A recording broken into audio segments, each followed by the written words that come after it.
Picture this. It's 11:47 p.m. on a Tuesday night. I'm in my apartment, wearing my favorite oversized hoodie and mismatched socks, scrolling through Netflix for the third time because nothing seems interesting enough to distract my mind. The rain is hitting my window like tiny bullets, creating this rhythmic pattern that's almost hypnotic. I've got a cup of chamomile tea going cold on my coffee table, and honestly, I'm just trying to wind down from another long day of pretending I've got my life together. 6 months. That's how long it's been since I've heard from them. 6 months since I blocked their number, deleted their photos, and convinced myself that I was finally, truly, completely over what we had. 6 months of therapy sessions, self-help books, and friends telling me I'm glowing and so much better without them. And you know what? I actually started believing it. But then my phone buzzes. And I swear to you, my heart stops for a full 3 seconds because there's only one person who texts me this late, and it's my best friend Sarah when she's had too much wine and wants to vent about her dating disasters. But when I pick up my phone, the name on the screen makes my entire world tilt sideways. It's them. My ex. The person I've spent 6 months trying to forget, trying to heal from, trying to move past. And the message. God, the message just sits there on my screen like a bomb waiting to explode. I'm outside your building. Can I come up? Just for tonight. Please. Now, if you've ever been subscribed to Tales of Lust, you know we don't deal in simple stories here. We dive deep into those messy, complicated, gray area moments that make us question everything we thought we knew about love, about healing, about moving on. So hit that subscribe button right now, because what happens next is going to take you on an emotional roller coaster that'll have you questioning what you'd do in my situation. I'm staring at this message, and I can literally feel my hands starting to shake. Not the cute, movie kind of shake. I'm talking about that deep, bone-deep trembling that starts in your chest and works its way out to your fingertips. Because this isn't just a text. This is 6 months of progress hanging in the balance. This is every therapy session, every night I cried myself to sleep, every morning I woke up and chose to keep going despite the heartbreak. I need you to understand something about my ex. They're not just anyone. This is the person who knew exactly how I liked my coffee in the morning. 2 sugars, splash of oat milk, stirred counterclockwise because I'm weird like that. This is the person who could make me laugh until my stomach hurt, who held me through panic attacks, who made me believe in the kind of love you see in movies, but never think you'll actually experience. They're also the person who shattered my heart into so many pieces I'm still finding fragments of it in random moments. The person who chose someone else. The person who made me question my worth, my value, my ability to be enough for anyone. So when I see their name on my phone at 11:47 p.m., asking to come up, just for tonight, every rational part of my brain is screaming, delete the message, block the number, go to bed. But there's this other part of me, this vulnerable, hopeful, stupid part of me that's whispering, what if? What if they're here to apologize? What if they realize they made a mistake? What if this is the universe giving us a second chance? What if I'm the one making a mistake by not at least hearing them out? I walk to my window and peer down at the street through the rain-streaked glass. And there they are, standing under the broken streetlight that flickers on and off like a heartbeat, getting absolutely soaked but not moving. Just standing there, looking up at my building with this expression I can't quite read from 4 floors up. My throat feels like sandpaper. My chest is tight. And I realize I'm holding my breath like somehow that'll make this moment less real, less complicated, less terrifying. I type and delete about 15 different responses. What are you doing here? Delete. You can't just show up like this. Delete. I'm not ready for this. Delete. I missed you too. Delete that one real quick before I do something stupid. Finally, I settle on, give me 5 minutes. And as soon as I hit send, I know I've just made either the best decision or the worst mistake of my life. There's no in-between with us. There never was. Those 5 minutes feel like 5 hours.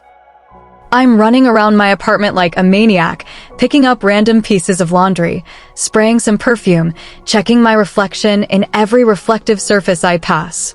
Not because I want to look good for them. At least that's what I tell myself, but because I need to feel like I have some control over this situation. The knock on my door is soft. 3 gentle taps, the same way they used to knock when they'd come over for movie nights or when they'd surprise me with takeout from my favorite Thai place. It's muscle memory, this knock, and it sends a jolt of recognition through my entire body. I open the door and time stops. They look exactly the same, but somehow completely different. Same eyes that used to make me feel like I was the only person in the world. Same smile that could light up a room or break my heart, depending on the context. But there's something new there too, a sadness, maybe, or a weariness that wasn't there before. Their hair is soaked from the rain, and they're wearing that navy blue jacket I bought them for their birthday last year. The one they said was their favorite. The one I wondered if they kept or threw away when we ended things. "Hi," they say, and their voice is softer than I remember, more careful. "Hi," I say back, and I hate how breathless I sound, how seeing them after 6 months of radio silence can still make me feel like a teenager with a crush. I step aside to let them in, and as they walk past me, I catch a whiff of their cologne, that same woody, warm scent that used to linger on my pillows and make me feel safe. It's like a punch to the gut, all these memories flooding back at once. They know my apartment like the back of their hand. They kick off their wet shoes by the door without being asked, hang their jacket on the hook that used to be their hook, and walk straight to the kitchen like they still live here. "I hope you don't mind," they say, already reaching for the kettle. I'm freezing, and I remember you always keep that good tea, the one with the honey and chamomile. And just like that, they're making tea in my kitchen at midnight like no time has passed at all. Like we're still together. Like they didn't break my heart and disappear for 6 months without a word. I watch them move through my space, and it's terrifying how natural it feels. How right it looks. How easily I could pretend that this is just another Tuesday night, and they're here because they belong here, not because they're passing through town with nowhere else to go. We sit on my couch with our tea, and there's this invisible force field between us. Not touching, but close enough that I can feel the warmth radiating from their body. Close enough that when they shift positions, I catch another hint of that cologne that still makes my knees weak. The rain is still coming down hard outside, and my apartment feels smaller somehow, more intimate. The lighting is dim, just the lamp in the corner and the glow from the streetlights filtering through my sheer curtains. It's the kind of atmosphere that makes everything feel more intense, more charged. "You redecorated," they say, looking around at the changes I've made since they left. New throw pillows, a different arrangement of my bookshelves, photos of friends where our couple pictures used to be. I needed a change, I say, trying to keep my voice steady. Fresh start and all that. They nod like they understand, but I catch them staring at the spot on the wall where our favorite photo used to hang, the one from our weekend trip to the mountains, where we're both laughing at something completely ridiculous and my hair is a mess from the wind. "I kept it," they say quietly, and I know exactly what they're talking about. The photo. It's on my nightstand. My heart does this painful little flip, and I have to set my tea down because my hands are shaking again. 6 months of healing, and one sentence from them undoes it all. "Why are you here?" I ask, because I need to know. I need to understand why they're sitting in my living room at midnight, why they're telling me they kept our photo, why they're looking at me like I'm something precious they lost. They're quiet for a long moment, staring into their tea like it holds all the answers to the universe. When they finally look up at me, their eyes are shiny with unshed tears. "Because I made the biggest mistake of my life when I let you go," they say, and their voice cracks just a little. "Because I've spent 6 months trying to convince myself that I did the right thing, that we weren't meant to be, that I was protecting both of us from more heartbreak. But I was lying to myself. I feel like I can't breathe. This is what I wanted to hear 6 months ago. This is what I dreamed about, what I hoped for during those first few weeks when I still believed they might come back. I think about you every day," they continue, and now they're really crying, tears streaming down their cheeks in the dim lamplight. "I think about the way you make that little humming sound when you're concentrating. I think about how you always steal the covers, but somehow I never minded because it meant you were close to me. I think about your laugh and your terrible jokes and the way you cry during commercials with dogs. Each word is like a knife to my chest because I think about them too. Every single day. I think about their laugh and the way they always left their socks on the bedroom floor and how they made me feel like I was worth something, like I was special. I try to move on, they whisper, and I know what's coming next, but I'm not prepared for how much it's going to hurt. I try to be with other people, to forget what we had. But nobody else feels like home. Nobody else knows that you prefer your pizza slightly burned, or that you have to watch the same movie 3 times before you'll admit you like it. Nobody else makes me want to be better. I'm crying now too, silent tears that I try to wipe away before they notice, but of course they notice. They always notice. I know I hurt you, they say, reaching out like they want to touch my face, then pulling their hand back at the last second. I know I don't deserve another chance. I know showing up here is selfish and unfair and probably cruel. But I couldn't stay away anymore. I couldn't pretend that losing you wasn't the worst thing that ever happened to me. The space between us on the couch feels like an ocean and an inch at the same time. I can see every detail of their face in the soft light, the freckle near their left eyebrow, the tiny scar on their chin from when they fell off their bike as a kid, the way their lips part slightly when they're nervous. What are you asking me? I whisper, because I need to hear them say it. I need to know exactly what this is. They take a shaky breath, and I watch their hands tremble as they set down their tea. I'm asking if there's any part of you that still loves me. I'm asking if 6 months was enough time for you to forget what we had. I'm asking if there's a chance, even the smallest chance, that we could try again. My heart is pounding so hard, I'm sure they can hear it. This is the moment I've been dreaming about and dreading in equal measure. The moment where I have to choose between the safety I've built and the love that nearly destroyed me. You don't understand, I say, and my voice is barely above a whisper. I didn't just love you. I loved you so much it physically hurt. When you left, I had to learn how to exist without you. I had to rebuild myself from scratch. I had to remember who I was before you and figure out who I could be after you.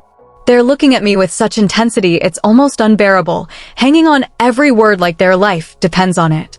I had to train myself to sleep alone again. I continue, the words pouring out now like a dam has burst. I had to learn how to cook for one person, how to watch movies without someone to share them with, how to have good news and bad news, and not have you be the first person I want to call.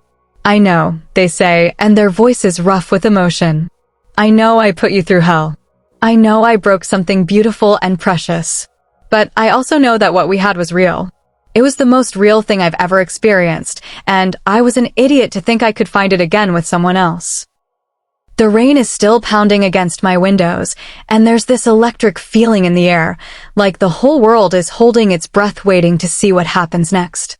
I love you, they say, and those 3 words hit me like a physical blow. I love you, and I know I have no right to say that after everything I put you through. But I need you to know that leaving you wasn't because I stopped loving you. It was because I was scared of how much I loved you, scared of needing someone that much, scared of the power you had to completely destroy me. I'm crying harder now, and I don't even care that I probably look like a mess. Because this is it. This is the conversation that's going to change everything or nothing, and there's no going back once we cross this line. You did destroy me, I say, and I watch them flinch like I've slapped them. You completely and utterly destroyed me. But you want to know the really messed up part? Even after everything, even after 6 months of therapy and self-help books and friends telling me I'm better off without you, I still love you too. The words hang in the air between us like a bridge neither of us is sure we should cross. I love you too. For words that could change everything or mean absolutely nothing, depending on what comes next. They're looking at me like I just handed them the moon, hope spreading across their face like sunrise. And I know I need to say the rest, the part that's going to break both our hearts all over again. But loving you isn't enough, I say, and I watch that hope crumble in real time. Love isn't enough when trust is broken. Love isn't enough when someone has already proven they're willing to walk away when things get hard. Love isn't enough when I finally learned how to love myself again. They close their eyes like they can't bear to look at me, and I see tears escaping from under their lashes. I need you to understand something, I continue, my voice steadier now, more certain. 6 months ago, I would have taken you back without question. I would have ignored every red flag, every warning sign, every piece of advice from people who love me. Because I loved you more than I loved myself. I stand up from the couch, putting some physical distance between us because I need to think clearly, and I can't do that when they're close enough to touch. But I'm not that person anymore, I say. I'm not the person who will set herself on fire to keep someone else warm. I'm not the person who will accept crumbs and call it a feast. I've learned what I'm worth, and I'm worth more than being someone's second choice, someone's backup plan, someone they come to when they've exhausted all other options. They open their eyes and look at me, and I see understanding there, along with a grief so deep it makes my chest ache. I know, they whisper. I know you deserve better than what I gave you. I know I don't have the right to ask for another chance. But I had to try. I had to know if there was any possibility, any hope at all. The rain is starting to slow down outside, and I can hear the distant rumble of thunder moving away from us. The storm is passing, just like this moment will pass, just like the pain will pass. I'll always love you, I say, and I mean it with every fiber of my being. Part of me will always wonder what could have been if we'd met at a different time, if we'd both been different people, if the timing had been right. But love isn't always enough. Sometimes the most loving thing you can do is let someone go. They stand up too, and for a moment we just look at each other across my small living room. Two people who loved each other completely and lost each other anyway. Thank you, they say finally, for letting me say what I needed to say. And thank you for knowing yourself well enough to say what you needed to say too. As they put their jacket back on and head toward the door, I know this is really goodbye this time. Not the angry, painful goodbye we had 6 months ago, but a gentle, loving goodbye that honors what we had while accepting what we can't have. Take care of yourself, they say from my doorway, and I nod because I don't trust my voice. After they leave, I sit back down on my couch and finish my cold tea, listening to the last of the rain against my windows. And I realize something that surprises me. I'm sad, but I'm not broken. I'm hurt, but I'm not destroyed. I made the right choice, the hard choice, the choice that honors both the love we had and the person I've become. Some loves are meant to last forever. Others are meant to teach us what we're capable of surviving. And sometimes, the bravest thing you can do is choose yourself, even when every part of you wants to choose love instead. If you've made it this far in my story, drop a comment and let me know, have you ever had to choose between love and self-respect? Have you ever had to walk away from someone you still loved because you loved yourself more? And don't forget to subscribe to Tales of Lust, because these are the stories that matter, the messy, complicated, beautiful disasters that make us human.